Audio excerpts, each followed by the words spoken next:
أعوذ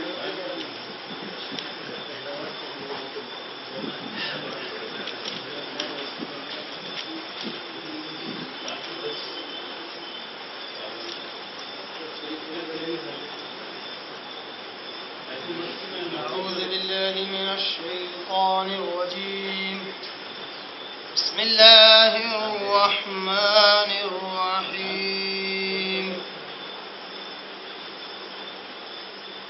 لا تنكحوا المشركات حتى يؤمنوا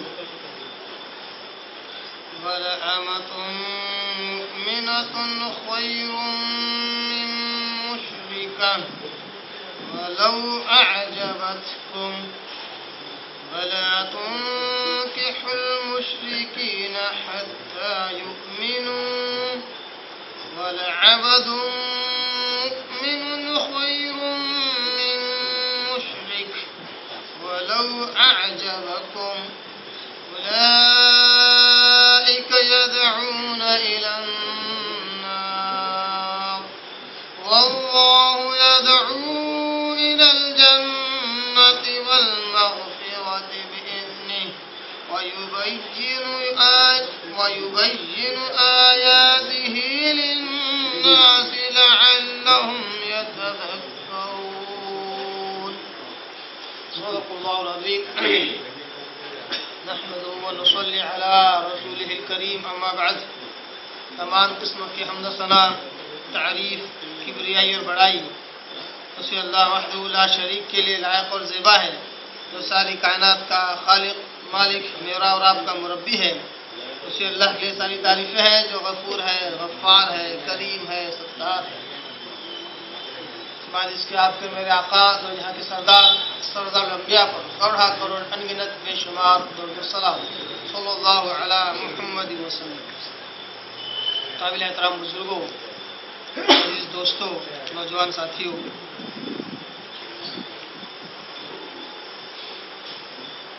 آج میں نے قرآن مجید کی ایک آیت کی میں نے تلاوت کی ہے، اور یہ آیت سورہ بقرہ سورہ نمبر 2 پارہ نمبر 2 اس کے رکو نمبر 27 کی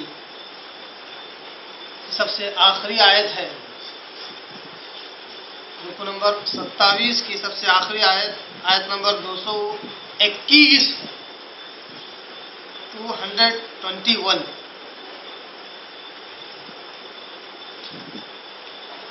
قرآن مجید کی اس آیت سے لے کر رکو نمبر 31 کے اختتام تک، رکو نمبر 31 اس کے ختم ہونے تک اللہ تبارک و تعالی نکاح کے مسائل، میاں بیوی کے درمیان کے تعلقات کے مسائل، حیض کے مسائل اور جھوٹی قسم کھانے کے مسائل، طلاق کے مسائل پر اللہ تبارک و تعالی روشنی ڈالتا ہے. لگاتار بڑی اہم اور تفصیلی آیتیں ہیں. جتنی زیادہ معنی اور مفاہیم کی وسعت ان آیات میں پائی جاتی ہے، اس اعتبار سے ان کا مطالعہ بھی اتنا ہی گہرا ہونا چاہیے، تب جا کے یہ آیتیں اچھی طرح سے سمجھ میں آتی ہے. بالخصوص اللہ رب العالمین سے، جو میرا مربی ہے، میں دعا کروں کہ اللہ تعالیٰ مجھے توفیق دے کہ اس کی کتاب کو صحیح سمجھوں، صحیح عمل کروں اور اس کی رضا جوئی کے اعمال کروں، اور اسی کتاب کو دوسروں تک پہنچانے کی اللہ تعالیٰ مجھے توفیق عنایت فرمائے. آمین. ساتھ ہی ساتھ اللہ تعالیٰ سے دعا کروں کہ اللہ تعالیٰ جو حضرات اس درس قرآن میں بیٹھتے ہیں، اللہ تعالیٰ ان کے لیے ذہن کو کشادہ کر دے، اور ان کے دلوں میں اللہ تعالیٰ ہدایت کی اور سمجھ کی روشنی کو اللہ تعالیٰ ان کے دلوں میں ڈال دے، اور ان کے چلنے پھرنے والے مسائل اور آنے والے مسائل کو اللہ تعالیٰ اپنے رحم و کرم سے دور کر دے اور آسانیاں کرے ان کے لیے ایسے دروس میں آنے جانے کے لیے، آمین یا رب العالمین۔ جس آیت میں نے تلاوت کی ہے وہ آیت سورہ بقرہ کے رکوع نمبر 27 کی آخری آیت، آیت نمبر 221 ہے۔ اس میں اللہ تعالیٰ کہتا ہے وَلَا تَنكِحُوا الْمُشْرِكَاتِ حَتَّى يُؤْمِنَّ۔ اللہ تعالیٰ حکم دے رہا ہے۔ اس آیت کا پچھلی آیت سے کوئی تعلق نہیں ہے۔ اللہ تعالیٰ اس آیت میں مومنوں کو، مسلمانوں کو حکم دے رہا ہے، اور یہ حکمیہ جملہ ہے، نیگیٹو کمانڈ سینٹینس۔ وَلَا تَنكِحُوا، تنکحو نکح سے بنا ہوا لفظ، نکح یعنی نکاح کرنا، اور نکاح خود لفظ اسی عربی کے فعل سے بنا ہوا ہے، نکاح کرنا۔ وَلَا تَنكِحُوا، اور نکاح نہ کرو، اور کیجئے اس لفظ پر، وَلَا تَنكِحُوا، اور نکاح نہ کرو۔ ایسا ہی لفظ بالکل آگے آ رہا ہے جس میں اللہ نے کہا وَلَا تُنكِحُوا، یہاں کا تنکحو اور یہاں کا تنکحو، ایک معروف ہے اور ایک مجہول ہے۔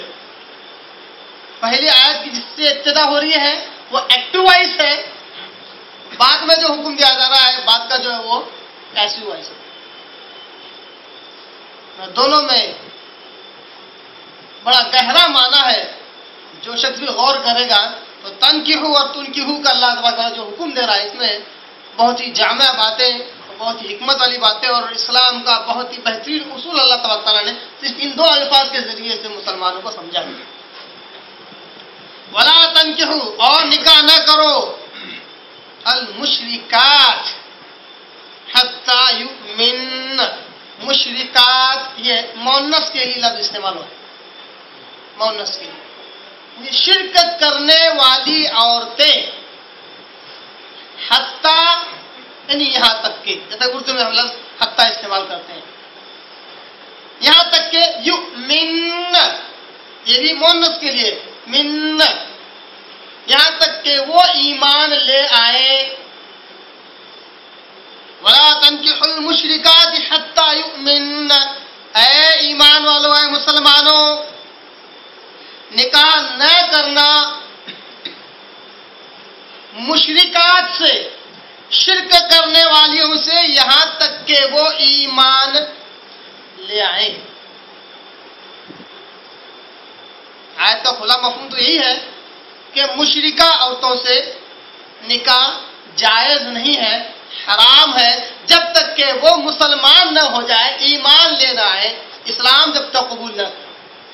جب اللہ تبارک و تعالیٰ یہ کہہ رہا ہے کہ نکاح جو کہ جائز ہے، نکاح جائز پسندیدہ یا ثواب کمانے کے ذریعوں میں سے ایک ذریعہ ہے، وہ بھی ایک مشرک اور غیر مسلم کے ساتھ وہ ربط نہیں رکھ سکتے، تو آپ بتائیے زناخوری اور بدکاری غیر مسلموں کے ساتھ اور مشرکہ عورتوں کے ساتھ رکھنا یہ کتنا بڑا گناہ ہو۔ جب جائز امور اللہ کہہ رہا ہے کہ یہ بھی نہیں کر سکتے تو ناجائز سے تو بہت دور ہونا چاہیے۔ اللہ نے کہا کہ نکاح نہ کرو مشرکات سے، مشرکہ عورتوں سے، یہاں تک کہ وہ ایمان لے آئے۔ آیت تفسیری ہے، اس لیے اس کے مفہوم کو مرحلہ تدریج بتدریج سٹیپ بائی سٹیپ سمجھیں گے تو بڑی آسانی سے اور اچھے سے سمجھ میں آئے گا۔ یہ آیت آج سے 1450 سال پہلے نازل ہوئی۔ جب نازل ہوئی تو اس وقت صحابہ کرام موجود اور یہودی اور عیسائی موجود، اور مکہ میں قریش مشرکین موجود، اس وقت یہ آیت نازل ہو رہی ہے۔ اس آیت میں مشرکہ عورت کس کو کہا گیا ہے؟ مشرکہ شرک کرنے والی عورت کس کو کہا گیا؟ اس میں مشرکہ یعنی شرک کرنے والی عورت بت پرست عورت کو کہا گیا ہے جو بتوں کی پوجا کرتی تھی، جو بتوں کی بات کرتی تھی۔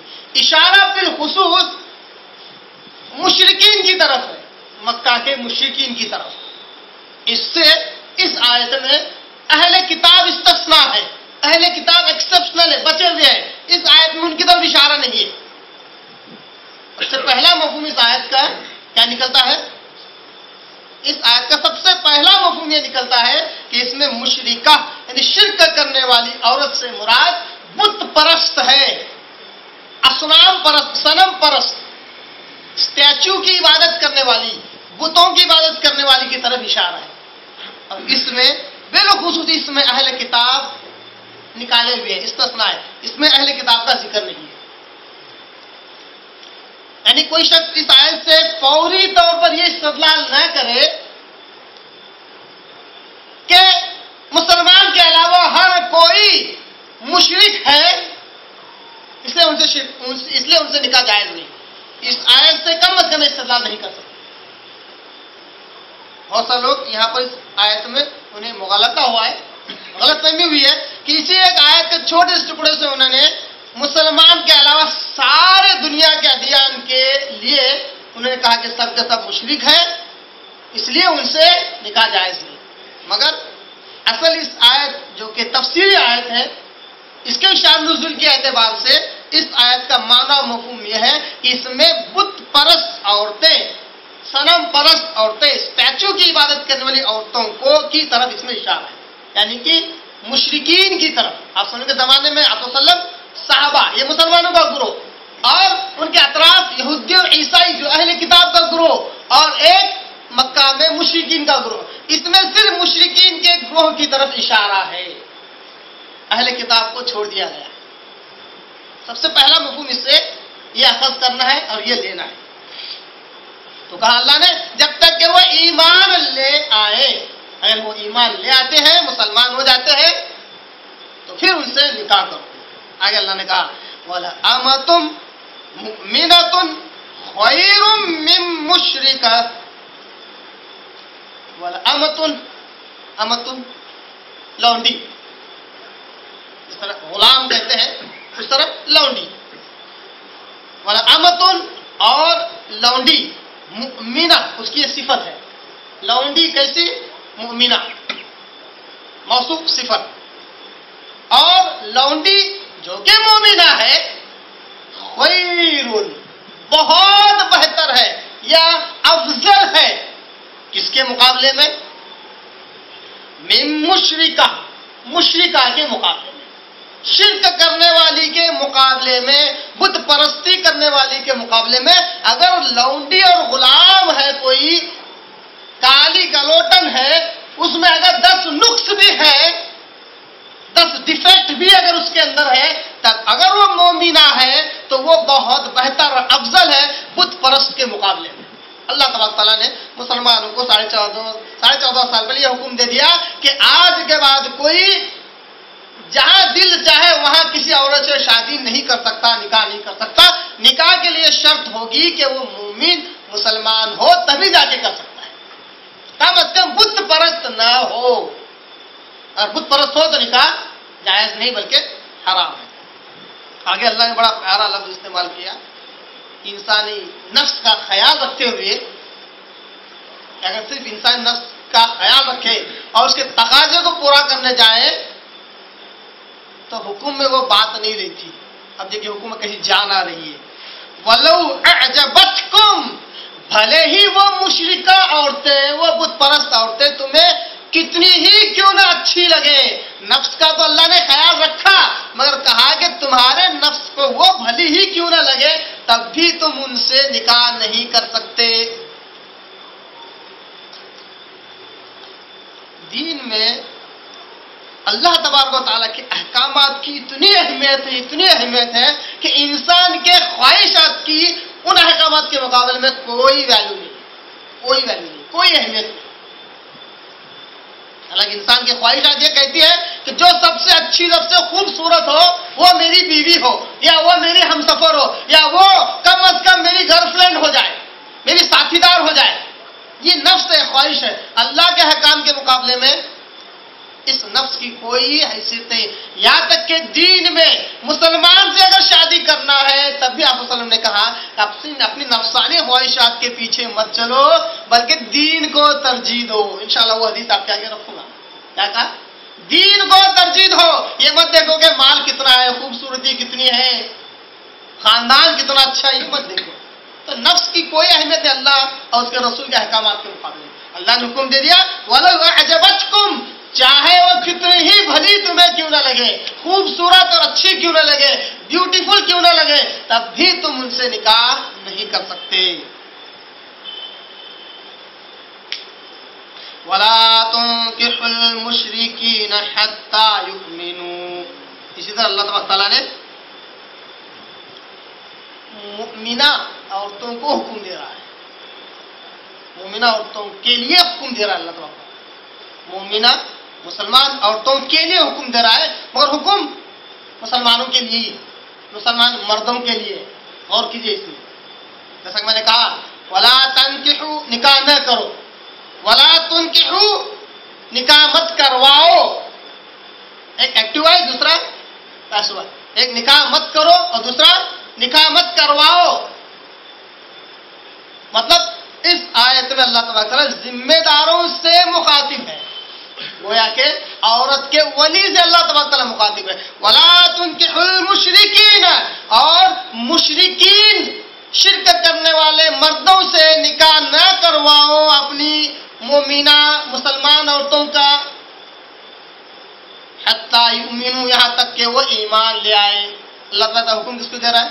جس طرح اوپر مردوں کو مخاطب اللہ نے کیا ہے کہ نہ کرو نکاح بت پرست عورتوں سے، اسے اللہ کہہ سکتا تھا اے مسلمان عورتیں نکاح نہ کرو مشرک مردوں سے. اللہ نے یہ نہیں کہا. اللہ نے کہا نکاح نہ کرواؤ اپنے مسلمان اور مومنہ عورتوں کا مشرکین سے. معلوم ہوا کہ عورت کی شادی اور نکاح بغیر ولی کے نہیں ہو سکتا. آیت کا حکم. الحمدللہ احادیث بہت ہے، بھری پڑی ہے، مگر آیت خود یہاں پر بیان کر رہی ہے کہ عورت بغیر ولی کے شادی نہیں کر سکتی، نکاح نہیں کر سکتی، بغیر سرپرست کے اس کی شادی نہیں ہو سکتی. والا اب اس پہ سے آپ اندازہ کر سکتے ہیں بہت سارے لوگ بڑا عجیب معمہ بنا کر رکھ دیا لوگوں نے اسلام میں. اچھے کوالیفائڈ پڑھے لکھے قرآن احادیث اسلام کو جاننے والے لوگوں سے جو سرپرست ہے ان کی اولاد سے ایسی غلطیاں ہوتی ہیں، بڑی حیرت ہوتی ہے کہ فلاں کا بیٹا بھاگ گیا فلاں لڑکی کے ساتھ، غیر مسلم لڑکی یا بھلے مسلمان لڑکا، مسلمان لڑکا مسلمان لڑکی دونوں مان لیجیے آپ، مسلمان ہو یا غیر مسلم، مسلمان بھاگ گیا غیر مسلم لڑکی کے ساتھ یا مسلمان بھاگ گیا کسی مسلمان لڑکی کے ساتھ، دونوں بھاگ گئے اور دونوں نے شادی بھی کی، کچھ مہینے بھی گزار لیے.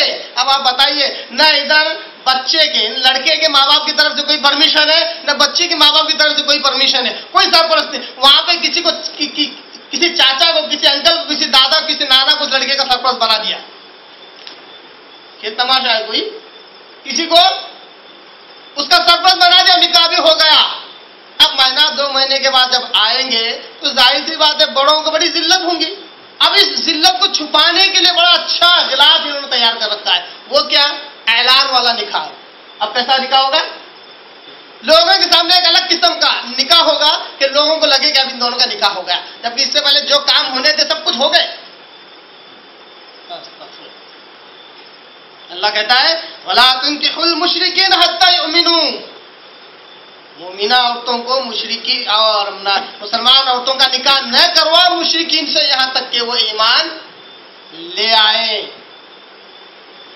اب آپ بتائیے اس قسم کے جو نکاح ہوتے ہیں بھاگ کر شادی ہوتی ہے، اس کو کیا کہیں گے؟ حلال کہیں گے، جائز کہیں گے، ناجائز کہیں گے، حرام کہیں گے، کیا کہیں گے؟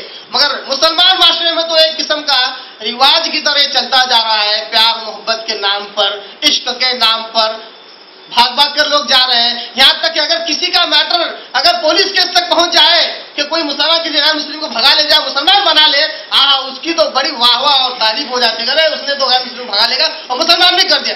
مسلمان جو اس نے کیا کس نیت سے کیا، کس ثواب سے کیا، یہ کوئی دیکھنے والا نہیں، غیر مسلم مسلمان ہو گیا۔ لوگوں کی نگاہ میں شاید کوئی غیر مسلم مسلمان ہونا ایسا ہے جیسا کہ کسی کے ہاتھ میں جنت کی سرٹیفکیٹ دے دینا۔ نہیں، یہ حقیقت نہیں ہے، یہ حقیقت نہیں ہے۔ اور آپ صلی اللہ علیہ وسلم کے پاس کئی لوگ آتے تھے مسلمان بننے کے لیے، آپ صلی اللہ علیہ وسلم کا جائزہ لیتے تھے، چیک کرتے تھے کہ یہ مسلمان ہے یا نہیں، یہ مسلمان بننا چاہتے ہیں کہ نہیں بننا چاہتے۔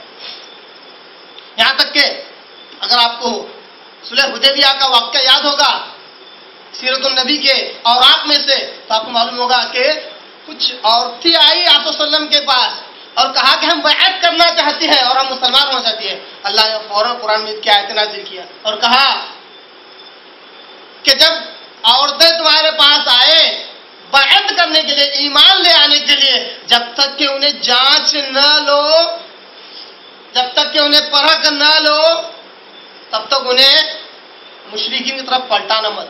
کیا کیا سوالات کریں، اللہ نے قرآن کی آیت میں بیان کیا کہ یہ سوال کرو، یہ سوال کرو، یہ سوال کرو کہ تم زنا نہ کریں گی، بہتان نہ باندھیں گی، کچھ شرائط اللہ نے بیان کیا، تب جا کے کہا چلو اب یہ ایمان والے انہیں مشرکین کی طرف واپس نہیں کیا جائے گا۔ تو لوگوں نے بڑا عجیب معمہ بنا رکھا ہے کہ غیر مسلم مسلمان بنانا، چاہے کسی بھی طریقے سے بناؤ، اپنے مفاد کے لیے بناؤ، اپنے فائدے کے لیے بناؤ۔ یہاں تک کہ آپ کو بڑی اچھی حدیث مجھے یاد آتی ہے کہ آپ صلی اللہ علیہ وسلم بڑی اہم، اتنے اہم حدیث کہ اس حدیث کا ایک ٹکڑا ہی بس ہم کو یاد رہ گیا، اس کا آگے پیچھے سب بھول گیا۔ صحیح بخاری کی سب سے پہلی حدیث، امام بخاری رحمہ اللہ ان کی قبر کو نور سے بھر دے، سب سے پہلی حدیث اسی سے انہوں نے شروعات کی، کہا کہ انما الاعمال بالنیہ، اعمال کا دار و مدار سارا کا سارا نیت پر ہے۔ اس کے آگے پیچھے کیا ہے؟ آپ صلی اللہ علیہ وسلم نے کہا کہ اگر کوئی شخص اس لیے ہجرت کرے مکہ سے مدینہ کہ وہ کسی عورت سے نکاح کرے تو اس کی نیت اسی کام کے لیے، ہجرت کا ثواب اس کو نہیں ملے گا۔ اب آپ بتائیے اس سے کیا معلوم ہوتا؟ جو شخص اس لیے کسی عورت کو مسلمان بنائے کہ اس سے شادی کرے، اس کی نیت یہیں فیل ہو جا رہی ہے۔ اس کو اللہ کے آگے سجدہ کروانے کے لیے، ایک اور مسلمان بنانے کے لیے یہ کوئی نیت نہیں ہے۔ اس کو کتنا دین کا علم سمجھا یہ کوئی نہیں ہے، بس یہ کہ وہ میرے حصے میں آ جائے اس سے پہلے کہ کسی اور کے حصے میں آ جائے۔ استغفر اللہ۔ بزرگ حضرات بیٹھے ہوئے ہیں، مگر اشارتاً ایک بات یہ بیان کرنا چاہوں گا۔ کچھ دن پہلے یہاں پر بھی حالات ایسے تھے کہ بس اگر کسی مسلمان لڑکی کو دیکھا جاتا کسی غیر مسلم کے ساتھ تو غیر مسلم کو مارا پیٹا جاتا، یہاں تک کہ اس لڑکی گھر پہ جا کر شکایت کی جاتی۔ اب جو مارنے والے اتنے شرفا، اتنے شریف حضرات ہوتے کہ یہ پیچھے کہتے جا رہے کہ ہم کیا مر گئے تھے کیا؟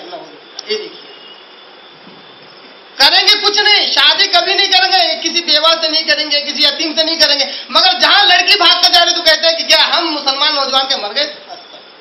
یعنی نیت میں ہی اصل میں کھوٹ ہے، اصلاح مقصود نہیں ہے۔